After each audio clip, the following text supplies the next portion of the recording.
September 2024 உங்களுக்கு வந்து 270 days program அப்படிங்கிறது ரிலீஸ் பண்ணியிருந்தோம். ஸோ 2025ல ஜூலை இல்ல ஆகஸ்ட்ல நம்ம வந்து குரூப் 4 குரூப் 2 எக்ஸ்பெக்ட் பண்ணும்போது செப்டம்பர்ல வந்து இந்த ஒரு அனௌன்ஸ்மெண்ட் 270 டேஸ் ப்ரோக்ராம் அப்படிங்கிற ஒரு கைடன்ஸ் அனௌன்ஸ்மெண்ட் வந்து கொடுத்திருந்தோம்.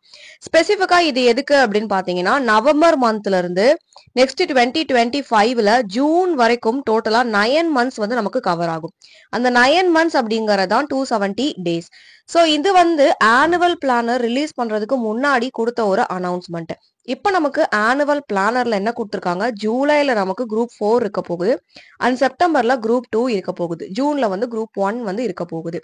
இதுபடி பார்த்தோம் அப்படின்னா செல்ஃபா நம்ம படிச்சிருக்கிறது ரிவிஷன் பண்றதுக்கு நம்ம கிட்ட 70 to 90 டேஸ் கண்டிப்பா வந்து இருக்கணும். ஸோ எக்ஸாம் வந்து நோட்டிஃபிகேஷன் கொடுக்குறாங்க அப்படின்னா நோட்டிஃபிகேஷன் கொடுத்த அந்த டேட்ல இருந்து எக்ஸாக்டா மினிமம் ஒரு 70 நாள், மேக்ஸிமம் ஒரு 90 நாளுக்கு அப்புறம் நமக்கு வந்து எக்ஸாம் நடக்கும் இல்லையா? அந்த எக்ஸாம் செல்ஃபா நம்ம வந்து ரிவிஷன் பண்ணணும். அப்படி பார்த்தா இப்ப நம்ம கிட்ட டோட்டலா ஒரு 4 to 5 மந்த்ஸ் தான் இருக்கும். 5 கூட இல்ல, 3 to 4 மந்த்ஸ் அப்படிங்கறத நமக்கு இருக்கு. ஸோ 4 மந்த்ஸை கால்குலேட் பண்ணும்போது நமக்கு 120 நாட்கள் அப்படிங்கறத எடுத்துக்கலாம். நிறைய சொல்றதுனால கன்ஃபியூஸ் ஆகாதீங்க. 270 டேஸ் அப்படிங்கிற அந்த ப்ரோக்ராம 120 டேஸோட கம்பைன் பண்றோம். ஆல்ரெடி 270 டேஸ்ல நம்ம வந்து ஐஎன்எம் கம்ப்ளீட் பண்ணிருக்கோம். பாலிட்டி பாதி வந்து கம்ப்ளீட் பண்ணிருந்தோம். அந்த ப்ரோக்ராம்ல படிச்சுட்டு இருந்தவங்க இந்த ஒரு ப்ரோக்ராம்ல கண்டினியூ பண்ணுங்க. அதை நான் மிஸ் பண்ணிட்டேன் அப்படின்னு வருத்தப்படுறவங்க இதை வந்து ஃப்ரெஷ்ஷா ஸ்டார்ட் பண்ணுங்க. ஸோ இதுல நம்ம என்ன பண்ண போறோம் அப்படின்னு பார்த்தோம்னா டோட்டலா நமக்கு வந்து மேக்ஸோட இன்க்ளூட் பண்ணுனா 10 யூனிட்ஸ் நமக்கு வந்து இருக்கு. 10வது யூனிட் நமக்கு வந்து aptitude and mental ability. Unit 1ல இருந்து யூனிட் 9 வரைக்கும் நமக்கு வந்து ஜிஎஸ் இருக்கு. பொது தமிழ் வந்து குரூப் 4க்கு படிக்கிறவங்களுக்கு இருக்கு. குரூப் 2 ஜிஎஸ்க்கு ஜெனரல் இங்கிலீஷ் படிக்கிறவங்களுக்கு இங்கிலீஷ் வந்து இருக்கு. இந்த ஒரு இதுல வந்து நம்ம டாஸ்க் 1 அப்படின்னு பேர் வச்சிருக்கோம். டோட்டலா வந்து 10 டாஸ்க் வந்து நம்ம பண்ண போறோம். அதுல ஒரு ஒரு டாஸ்க்குக்கும் உங்களுக்கு 10 நாள் வந்து இருக்கும். நவம்பர் 18 வந்து இந்த ப்ரோக்ராம் ஸ்டார்ட் ஆகுது. 18 to 27க்கு நீங்க என்னெல்லாம் படிக்கணும் அப்படிங்கறத ஷெட்யூல் பண்ணி கொடுத்துருக்கோம். ஸோ ஒரு ஒரு 10 நாளையில ஒரு ஒரு யூனிட் வந்து கவர் ஆக போகுது. இந்த 10 நாளையில நவம்பர் 18ல இருந்து நவம்பர் 27ல பாலிட்டி யூனிட் 5 சமச்சீர் புக்ல என்னெல்லாம் லெசன்ஸ் இருக்கு 6th இருந்து 12th வரைக்கும் அப்படிங்கறத ஃபுல்லா வந்து படிச்சு முடிக்க போறோம். டாஸ்க் 1ல என்னெல்லாம் படிக்க போறோம் அப்படிங்கறத சொல்லிடுறேன். பொது தமிழ்ல வந்து 6th 7th தமிழ முழுசா வந்து படிக்கிறோம். இது வந்து நியூ தமிழ் புக்ல முழுசா வந்து படிச்சு முடிக்கிறோம். ஜெனரல் இங்கிலீஷ் வந்து உங்களுக்கு குரூப் 2ல எடுக்கிறவங்களுக்கு பார்ட் பி பொயட்ரி 1 to 9 சிலபஸ்ல வந்து கொடுத்துருப்பாங்க. சிலபஸ்ல கொடுத்துருக்க 1 to 9 பார்ட் பி பொயட்ரி வந்து படிக்கிறீங்க. ஜெனரல் ஸ்டடீஸை பொறுத்த வரைக்கும் யூனிட் 5 பாலிட்டி சமச்சீர் புக்ல 6th இருந்து 12th வரைக்கும் என்னெல்லாம் பாடங்கள் கவர் ஆகுதோ அது எல்லாமே படிச்சு முடிச்சு யூனிட் 5 பாலிட்டியை ஸ்கூல் புக்கை ஃபுல்லா கம்ப்ளீட் பண்றோம். ஆப்டிடியூட் மென்டல் எபிலிட்டி பொறுத்த வரைக்கும் ஏரியா அண்ட் வால்யூமை ஃபுல்லா வந்து முடிக்கிறோம். ப்ரீவியஸ் இயர் கொஸ்டின் முந்தைய ஆண்டு வினாக்களையும் சேர்த்து வந்து முடிக்கிறோம். இந்த ஒரு பிடிஎஃப் வந்து உங்களுக்கு டெலகிராம்ல இருக்கும். ஸோ நீங்க டவுன்லோட் பண்ணி பார்த்துக்கலாம். டவுட்ஸ் இருந்தா நீங்க வந்து டெலகிராம்ல கமெண்ட்ல வந்து கேட்கலாம். ஸோ இதுபடி பாத்தீங்கன்னா வந்து நமக்கு 18ல ஸ்டார்ட் ஆகுதா? இந்த ஒரு ஓவரால் ஷெட்யூல்ல உங்களுக்கு ஸ்பெசிஃபிக்கா சொல்ல வேண்டியது என்ன அப்படின்னு பாத்தீங்கன்னா நம்ம கடைசியா எக்ஸாம் டேட்டுக்கு கடைசி ஒரு 3 மாசம் நம்ம தமிழுக்கும் மேக்ஸுக்கும் அதிக ஈடுபாடு கொடுத்து படிக்கிற மாதிரி இருக்கும். ஏன்னா தமிழும் மேக்ஸும் மட்டும் உங்களுக்கு வந்து 125 மார்க் கவர் ஆக போகுது அப்படிங்கறனால இது ரொம்ப அழுத்தம் கொடுத்து தெளிவா படிக்க வேண்டியது ரொம்ப ரொம்ப முக்கியம்.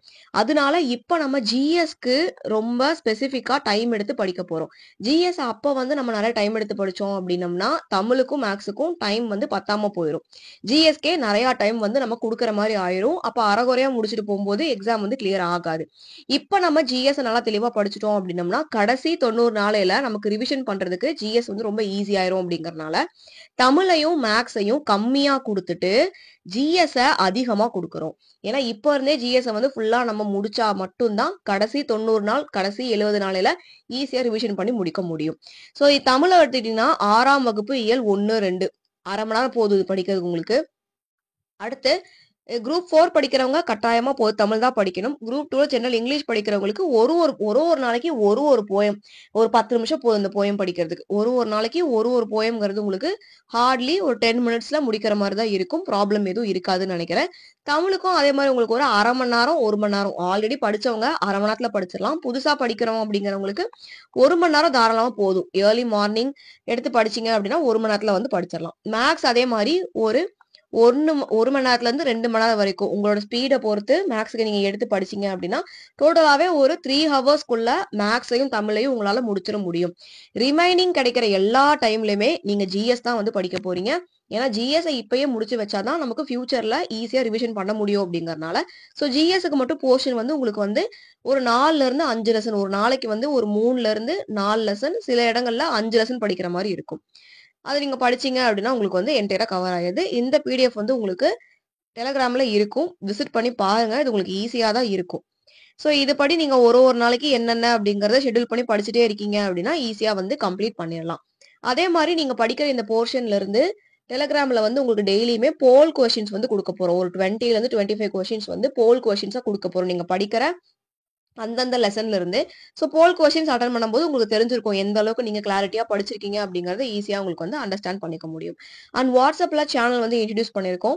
இத்தனை நாளா வந்து நியூஸ் பேப்பரோட அந்த பிக்சர்ஸ் எல்லாமே டெலகிராம்ல கொடுத்துட்டு இருந்தோம். அது வந்து பாக்குறதுக்கு கொஞ்சம் கஷ்டமா இருக்கு, எடுத்து பாக்குறதுக்கு வந்து டிஃபிகல்ட்டியா இருக்கு அப்படிங்கிற மாதிரி சொல்லியிருந்தாங்க. ஸோ டெலகிராம்ல வந்து நமக்கு ஃபைல்ஸ் ஷேர் பண்றது தான் ஈஸியா இருக்கு. வாட்ஸ்அப்ல வந்து ஃபைல்ஸ் எதுவுமே ஷேர் பண்ண முடியல. பிக்சர்ஸ் மட்டும் தான் ஷேர் பண்றதுக்கு அவங்க வந்து எனேபிள் பண்ணியிருக்காங்க. அதே மாதிரி டெக்ஸ்ட் வந்து கொடுத்துக்கலாம். அதனால இனிமேல் வந்து நியூஸ் பேப்பர் ஆர்டிகல்ஸோட பிக்சர்ஸ் எல்லாமே வாட்ஸ்அப்ல ப்ரொவைட் பண்ண போறோம். ஸோ வாட்ஸ்அப்லயும் ஹர்ஷா டிஎன்பிஎஸ்சி கிளாஸ் தான். லிங்க் வந்து டிஸ்கிரிப்ஷன்ல இருக்கு. நீங்க கிளிக் பண்ணி ஜாயின் பண்ணிக்கோங்க. இம்பார்ட்டன்ட் அப்டேட்ஸ் எல்லாமே பிக்சர் ஃபார்மேட்ல உங்களுக்கு வந்து பார்த்து தெரிஞ்சுக்கணும் அப்படின்னா நீங்க வந்து வாட்ஸ்அப் சேனல்ல பார்த்து தெரிஞ்சுக்கலாம்.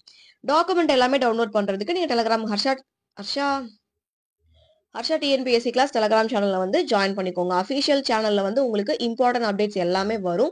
அதே மாதிரி உங்களுக்கு டாக்குமெண்ட்ஸ் வேணும், இம்பார்ட்டன்ட் டாக்குமெண்ட்ஸ் வந்து எனக்கு தேடி தேடி படிக்க கஷ்டமா இருக்கு, எனக்கு அது கொடுத்தீங்கன்னா கொஞ்சம் ஈஸியா இருக்கும் அப்படின்னு நினைச்சீங்கன்னா எக்ஸாம் டாக்ஸ் அப்படிங்கிற சேனல்ல உங்களுக்கு வந்து மெட்டீரியல்ஸ் கொடுத்துட்டு இருக்கோம். அந்த லிங்க்குமே டிஸ்கிரிப்ஷன்ல இருக்கு. ஸோ விசிட் பண்ணி நீங்க ஜாயின் பண்ணி பார்த்துக்கோங்க. இந்த வீடியோ உங்களுக்கு யூஸ்ஃபுல்லா இருந்தா ஃப்ரெண்ட்ஸுக்கும் ஷேர் பண்ணுங்க. அண்ட் உங்களுக்கு வந்து ஏதாவது டவுட்ஸ் இருக்கு அப்படின்னு டெலகிராம்ல கமெண்ட்ல வந்து கேளுங்க. ஃப்ரெண்ட்ஸுக்கும் ரெஃபர் பண்ணுங்க. சேனலை சப்ஸ்கிரைப் பண்ணிக்கோங்க. இந்த வீடியோ ஃபுல்லா பார்த்ததுக்கு தேங்க்யூ. ஷெட்யூல் வந்து ரொம்ப ரொம்ப யூஸ்ஃபுல்லா இருக்க போகுது. ஸோ கண்டிப்பா வந்து நீங்க ஃபாலோ பண்ணுங்க. நானும் உங்க கூட சேர்ந்து ஃபாலோ பண்ண போறேன். ஸோ நம்ம வந்து ஒற்றுமையா இதை கம்ப்ளீட் பண்ணி முடிச்சிடலாம். தேங்க்யூ.